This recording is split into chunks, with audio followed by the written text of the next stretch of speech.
Do you want to know how to waste your life and die filled with regrets? Why am I even asking that? Of course you do. That's what everyone wants. The Death of Ivan Ilyich is a novella by Leo Tolstoy, who you might know from the legendary novels War and Peace and Anna Karenina. If you know anything about Russian novelists, you know that they love to destroy your soul. There is no one more skilled at giving you an existential crisis than a Russian novelist in the 1800s. The Death of Ivan Ilyich explores what it means to live life incorrectly, the fear of death, the process of dying, and how to maximize regret and misery. In this video, I'll go over the plot, so it doesn't matter if you've read the story, then I'll share my thoughts on the themes and ideas. We start our story in a room full of lawyers. They receive the news that their co-worker, Ivan Ilyich, is dead. I know. You didn't see that one coming, did you? He was only 45, but he had some incurable illness, and they already knew this was coming. These men all liked Ivan, and as you'd expect, their initial reaction is to be sad. Just kidding, these are lawyers in the Russian government bureaucracy. Their reaction is to think of what shiny new promotions they're going to get now that Ivan is gone. Someone else is going to get promoted to his position, which means everyone below is going to get promoted too. Isn't that great? Thanks, Ivan. Everyone has a subtle feeling of joy that they were not the ones who died. I'm sure we've all had that experience when you hear bad news, like someone else gets sick, you think briefly for a split second, good thing I'm not the one who got sick. There's a stoic exercise related to this called negative visualization, where you imagine everything in your life going horribly wrong, then you open your eyes and feel more grateful for the life you have now. It's a fun exercise, you should try it. The lawyers realize that to keep up appearances, they have to fulfill their obligation of attending the funeral and offering condolences. They don't really want to go, but you kind of have to, otherwise you'll look rude. Pyotr Ivanovich, in particular, feels like he has to go because he's supposed to be one of Ivan's closest friends. Pyotr goes to Ivan's house to visit the body and pay his respects. Ivan's wife Praskovia talks to Pyotr, telling him that he was a true friend of Ivan Ilyich. And Pyotr is like, yeah, for sure. Praskovia takes Pyotr into a separate room to have a talk. They talk about Ivan's last few days, where he was in extreme pain, screaming all day long. Praskovia emphasizes how hard it was for her to put up with all of that noise and how much she's had to endure. Praskovia starts crying. It seems like we're having a real, genuine moment here. But this was really all a fake performance, so we could get to the real point. Praskovia wants to know if Pyotr knows any way to get more money from the government for Ivan's death. Pyotr does not know any way to do this, so the conversation ends. Pyotr attends the funeral service, leaves as soon as he can, and heads straight to game night with the boys. So who exactly was Ivan Ilyich? What kind of life did he live? How did he acquire such an amazing group of friends and such a loving wife? When he was young, Ivan Ilyich was the pride of his family. He did well in law school and was very sociable. He was always drawn to high society people, so he adopted their way of life and made friends with them. He ate at fancy restaurants and wore the fanciest luxury clothes. When he graduated from law school, he got a respectable job. He eventually got a promotion and had to move to a new province. He enjoyed this new job, not because of the job itself, but because of the power it gave him. It's not that he wanted to abuse his power and treat people badly. On the contrary, he enjoyed having power over people, then using that power to treat them fairly, all while knowing he had the power to crush them. He made new connections in this new town and joined all of the high society circles with the rich nobility and magistrates. He adopted the politics that these people supported and acted the right way to fit in. He was living the good life. After 2 years in the new town, he met his future wife, Praskovia Fedorovna Mikhail. She was an attractive, intelligent girl who was also part of his high society circles. He danced with Praskovia sometimes, and eventually she fell in love with him. Ivan didn't really intend to get married, but since he had this girl who loved him, he was kind of like, well, why not? Getting married is what people are supposed to do, right? Praskovia was in the right social class, probably had good money, and was good enough. So he married her, both because he liked her and because the people around him considered it the right thing to do. At first, Ivan thinks marriage is going to be great, but then they start having a ton of conflicts. Ivan realizes that marriage is in fact not improving his quality of life, so he begins to spend more time at work to avoid dealing with problems at home. After his first child is born and there are more problems to deal with, he isolates himself from household issues even more. Ivan's new attitude to marriage,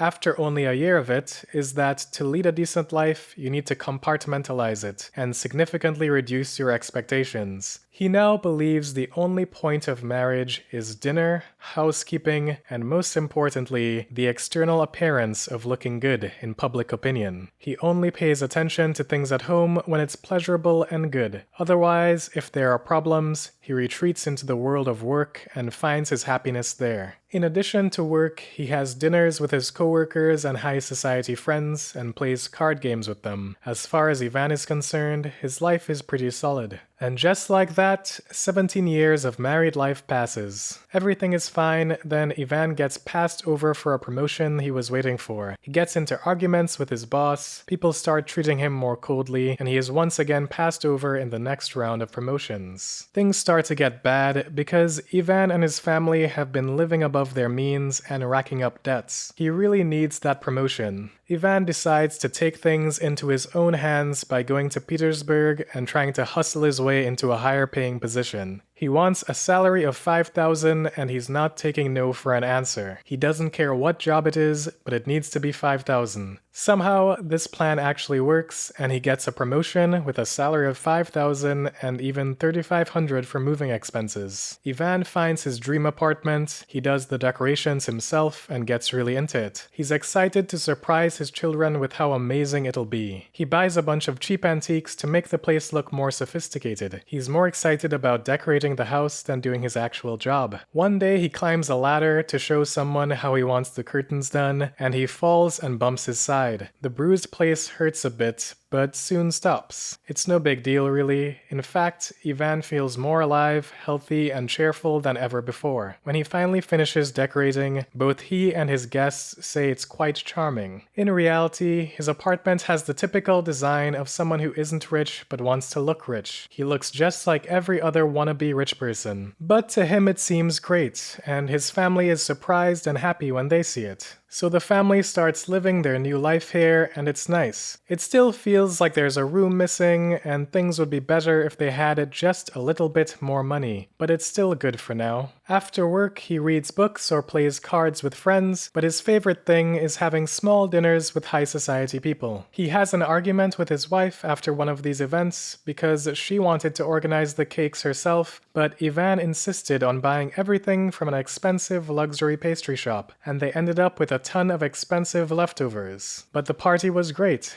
The high status people in society were there, and Ivan even got to dance with a famous princess. Ivan, his wife, and his daughter push away anyone who doesn't have the right social status, and soon they are surrounded by only the best of the best. A really rich guy starts dating their daughter, and everything is great. One day, Ivan starts feeling some discomfort on the side of his stomach. The discomfort gets worse and starts affecting his life, leading to more fights with his wife. Eventually, he goes to a doctor who tells him a lot of vague stuff. Ivan asks him if it's dangerous or not, but the doctor won't give him a straight answer. The doctor says maybe it's a floating kidney or an appendix problem. More analysis is needed. From all the vague statements, Ivan concludes that things are actually bad. He tells his wife about the doctor visit, but she doesn't really care or take it seriously. Ivan's main focus now becomes taking his medicine, paying attention to his body, and learning about other people's illness and health. At first he finds comfort in following the doctor's orders, and he tries to convince himself that he's getting better. But the pain isn't going down at all. Whenever he has a setback at work, or with his wife, or in a card game, he feels the pain even more. He continues consulting doctors, and things continue getting worse every day. All the doctors are saying different things and confusing him even more. He tries a bunch of treatments, but none of it is working. He decides to just choose one doctor and go all in on their plan.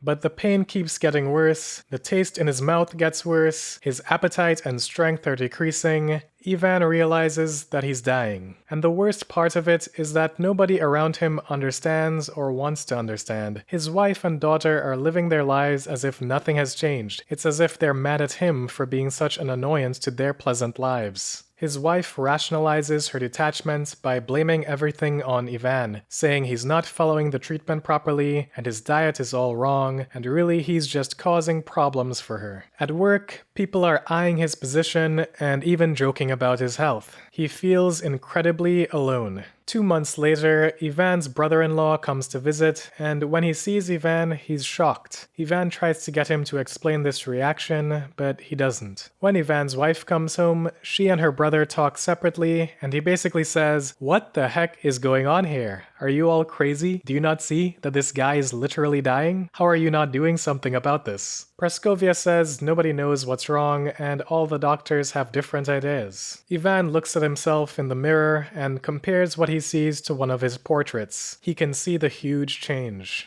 He decides to go see yet another doctor because that's working out so well for him. The doctor tells him that he just needs to fix a small thing in his appendix and he'll be good to go. He lays down in his bed and imagines his appendix being fixed. Like, yeah, Ivan, I'm sure if you manifest hard enough, all your problems will be solved. He takes his medicine, feels like things are getting better, and then the pain comes back in full force. He finally accepts that this isn't about his kidney or appendix and that he's already in the process of dying. It's only a question of how many months or days he has left. He struggles to accept his impending doom. The people outside his room playing games are also going to die, even if they have a bit longer. And yet there they are, having a good time. What fools they must be. This part reminds me of the Buddha's origin story, where he's been living a sheltered life, hidden away from any suffering. Then he sees a dead person for the first time and it blows his mind. When he goes back to his house where they're partying, he's just like that meme with the guy in the corner drinking. He's like, how are these people enjoying a party when they're going to end up dead one day? Are they stupid? Ivan continues to struggle to accept his impending death. It makes sense that people in general have to die, but it doesn't make sense that he in particular has to die. In the Indian epic, the Mahabharata, there's a scene where 5 brothers go one by one to a lake of water, and a voice says, "Wait, answer my questions before you drink the water." And the first 4 of them ignore the voice, drink the water, and die. The last one actually talks to the voice and says he'll answer the questions. The voice asks a lot of things, but the relevant one here is, of all things in life, what is the most amazing? And the answer is that a man, seeing others die all around him,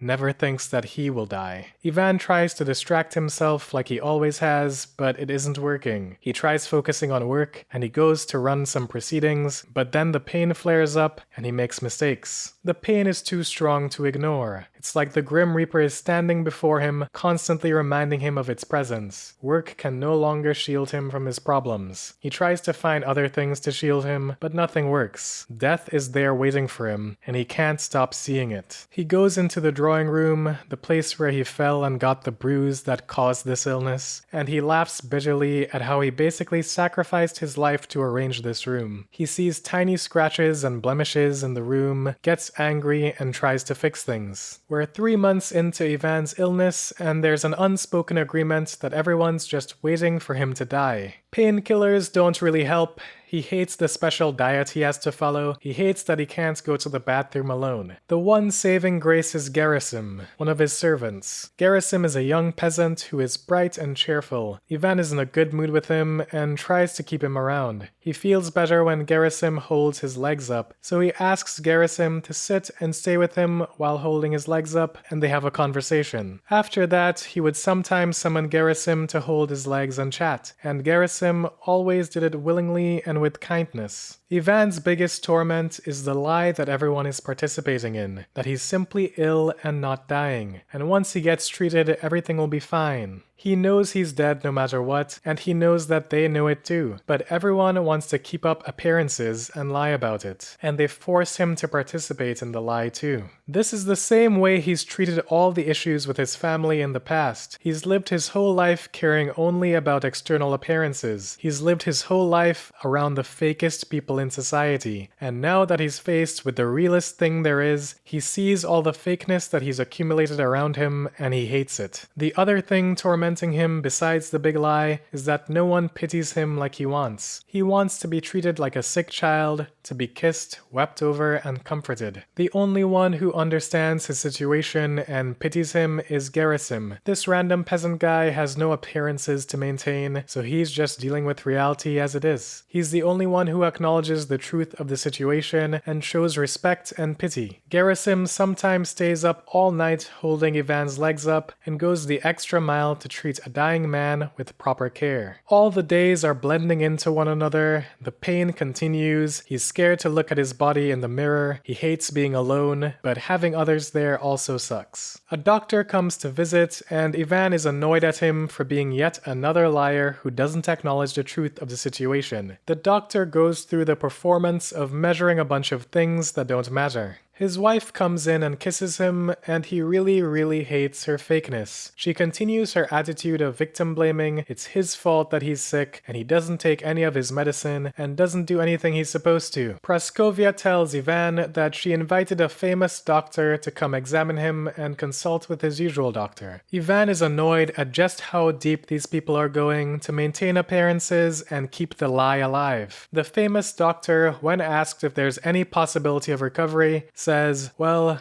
I can't really say that, but you know, anything is possible." This little glimpse of hope boosts Ivan's spirits for a bit. His wife is going out to a play to see a famous actress and stops off in his room before leaving. She asks him about his health and such, but she doesn't actually care what he says. It's all just for appearances. His daughter and her boyfriend also come in. His daughter has an attitude of annoyance with him and his suffering for interfering with her happy life. If you recall, that's the exact same attitude that Ivan had to his family members when they had problems. His young son Vasya comes in and gives him a look that lets him know Vasya actually understands the situation and pities him. He's the only one who understands besides Gerasim. Ivan lays in bed and cries over his helplessness and loneliness and the cruelty of people and God. He reflects on his life and begins thinking about the best moments, but something seems wrong, because those moments don't seem that great now that he's reflecting on them. Everything seems off, except his childhood. The childhood memories are actually pleasant, but the further from childhood and closer to the present, the more worthless the joys seem. What exactly did he spend all these years on? An arbitrary marriage? All this focus on work and making more money to increase his social standing? It was as if he was going downhill the whole time, while imagining he was going up. In public opinion, he was going uphill, while really his life was slipping away. Then he thinks the most dangerous thought. Maybe he didn't live life correctly. But that's impossible. He did everything that a person is supposed to do in society, so it must have been correct. 2 weeks later, Ivan is now bedridden, suffering alone. He just wants to understand why he's suffering. If he could say that he didn't live life correctly, then everything would be explained. But he can't admit that, because he's lived a perfectly legitimate and decent life, so there's no explanation. Ivan's daughter is now engaged, and Ivan's wife wants to announce it to him, but doesn't know how. She goes to his room, starts talking about medicines, and he looks at her with so much spite and hatred that she stops talking. He tells her to just let him die in peace. His daughter comes in to greet him, and he looks at her with the same look. When she asks about his health, he tells her that soon they will all be free of him, and then they get quiet and eventually leave. The doctor comes in and gets the same look. Ivan tells him that he's useless and should get out. Ivan finally acknowledges that he might not have lived life correctly. He ignored his own heart and intuition to copy the high-status people, and it occurs to him that his own intuition might have been a better way to live. His work, his home, his family, and his social connections might have all been wrong. He tries to defend it, but feels the weakness of all of it. There's nothing to defend. He reflects on his whole life with a new perspective. The next time he sees his wife, daughter, and doctor, he sees himself in them, and sees all of the fakeness that he lived by, and how terrible it was. And this increases his physical suffering. They bring in a priest so he can take communion and get on good terms with God before he dies. The next 3 days, he's in endless pain, screaming all day. The end is near, and he knows it. His son comes into his room quietly, and his hand lands on his son's head. His son takes his hand, kisses it, and cries. Ivan sees light. He opens his eyes and looks at his son. He feels sorry for him. His wife comes in with a look of despair, with tears on her face, and he feels sorry for her. Suddenly, everything is resolved inside of him. He has a brief moment of enlightenment where he acknowledges his pain and doesn't fear death anymore. Then he dies. One thing that stands out to me is that Ivan Ilyich doesn't have a single real friend. He has a lot of acquaintances and social connections. He has a lot of social events filled with high-status people, but he doesn't have a friend. There's no one who actually cares about him. When he dies, his coworkers react by calculating how much more money they're going to make with their incoming promotions. Pyotr, who is supposed to be one of his best friends, only visits his house to pay respects out of obligation, not because he cares. Everyone goes through the motions of mourning, but no one actually cares that he's dead. Ivan really just needed a hug, but there was no one to hug him. He basically achieves enlightenment when his son kisses his hand, as if the only thing he was missing the entire time was a little bit of physical connection. This is probably why he's so happy when Gerasim holds his legs up. If you don't know anyone who really cares about you, if all your friends are friends of circumstance, only there because you happen to be in the same social circles, if all you have are surface-level connections, if there's no one who would give you a hug when you need one, then you should fix that. Don't be like Ivan. He has no one to be vulnerable with, so he suffers alone, and all of those fake connections that he wasted his life on makes the pain even worse. Instead of making a real connection with his family at home, he ignores them. He isn't willing to accept that relationships require actual work, so he leaves at the first sign of trouble and goes into his own world. He might have actually been able to have a good relationship with his family, but since he treats them as an obstacle to his pleasant life, it's no surprise that when he becomes a burden, they treat him like an obstacle to their pleasant life. Relationships aren't easy. There will be conflicts and problems, but if you run at the first sign of trouble, you will only ever make the shallowest connections. In the Nicomachean Ethics, Aristotle talks about the importance of finding the right kind of friends. According to Aristotle, there are 3 different kinds of friendship: friendships of utility, friendships of pleasure, and complete friendships. A friendship of utility is when the main focus is practical benefits to the people involved. This person can help you get something, and you can help them get something. It's a purely transactional friendship. A friendship of pleasure is someone who's there to make you feel good. As long as they're fun to be around, you spend time with them. But whenever they have problems and aren't fun to be around, you avoid them. Ivan Ilyich had friends of utility and pleasure. He's always talking about doing things because they are pleasant. There's no one who he'll stick with through bad times. If someone stops being pleasant to be around, he'll cut them out. He's only in it for what he can get. He seeks external friendship to escape his inner problems. A complete friendship is an unconditional friendship that lasts a lifetime. It's a true ride or die homie. It's someone you want the best for their own sake. You'll stick with them through good times and bad, and they'll stick with you. These are the real ones that are so rare, but more valuable than anything. If you don't have friends like this, then it's worth working pretty hard to meet more people and invest in deep connections until you find these people.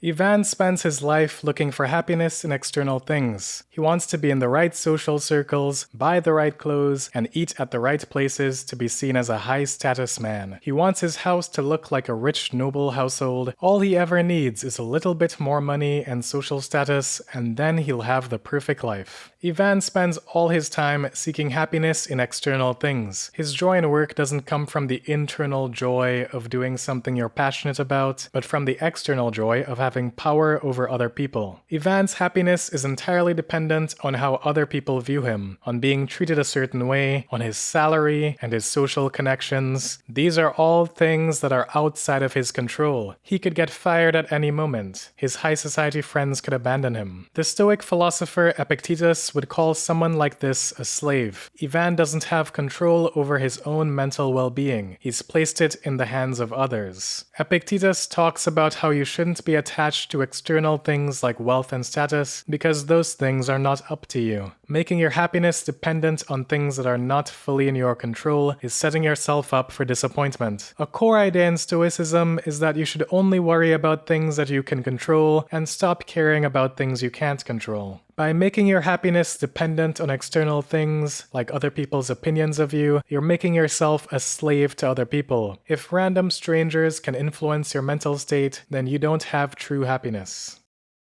The way to waste your time in the late 1800s in Russia was career climbing and social climbing. The main version of wasting time these days is scrolling TikTok and watching Netflix all day. You can imagine the modern man sitting on their deathbed like Ivan Ilyich and realizing that they spent half their life scrolling social media and didn't live correctly at all. People say that life is short, but in On the Shortness of Life, Stoic philosopher Seneca says that life is actually long enough to achieve our wildest dreams. It only feels short because we waste most of it. If this was true in ancient Rome, then it's infinitely more true now. As the famous philosopher Drew Gooden once said, everybody wants to waste your time. So you have to fight 10 times harder these days to defend yourself from distractions. It's always ironic for someone in a YouTube video to talk about how you shouldn't waste your time, but you know, my videos aren't a waste of time, so you should keep watching them. Everything is fine in moderation, but if you're staring at screens for hours and not doing the things you really want to be doing, then that's a problem and you should fix it. You're never getting that time back, and you're going to have to live with all the accumulated time you've wasted. But you still have lots of time ahead of you, so it's not too late to start valuing your time.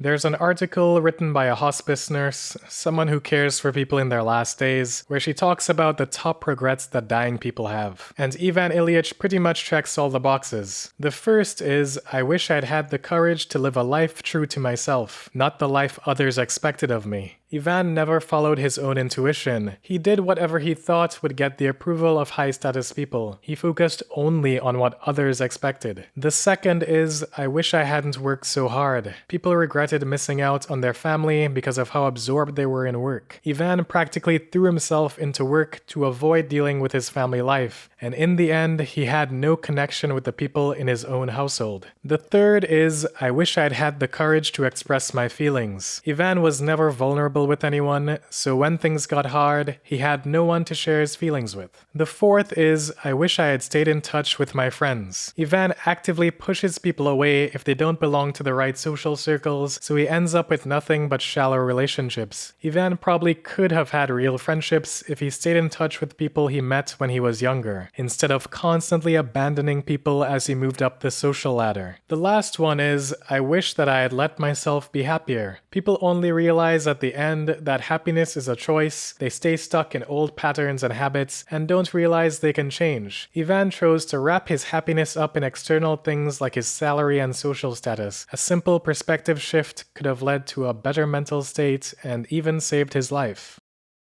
Even if you live life correctly with no regrets, you're still going to die. The Stoics tell us that we should accept death just like anything else. Death is a part of nature, so there isn't anything wrong with it or anything to be scared of. As Marcus Aurelius writes, you've lived as a citizen in a great city. 5 years or 100, what's the difference? The laws make no distinction. And to be sent away from it, not by a tyrant or a dishonest judge, but by nature who first invited you in, why is that so terrible? Like the impresario ringing down the curtain on an actor. But I've only gotten through 3 acts. Yes, this will be a drama in 3 acts, the length fixed by the power that directed your creation and now directs your dissolution. Neither was yours to determine, so make your exit with grace, the same grace shown to you. Yeah, we're going to die, but be happy that you got to live in the first place. The alternative is that you were always in the void, but instead you got to step out of the void and experience this world for a little bit. If you follow the wisdom of the philosophers and you don't make the mistakes of Ivan Ilyich, then on your deathbed, you can be smiling, thinking, living was the best, wasn't it?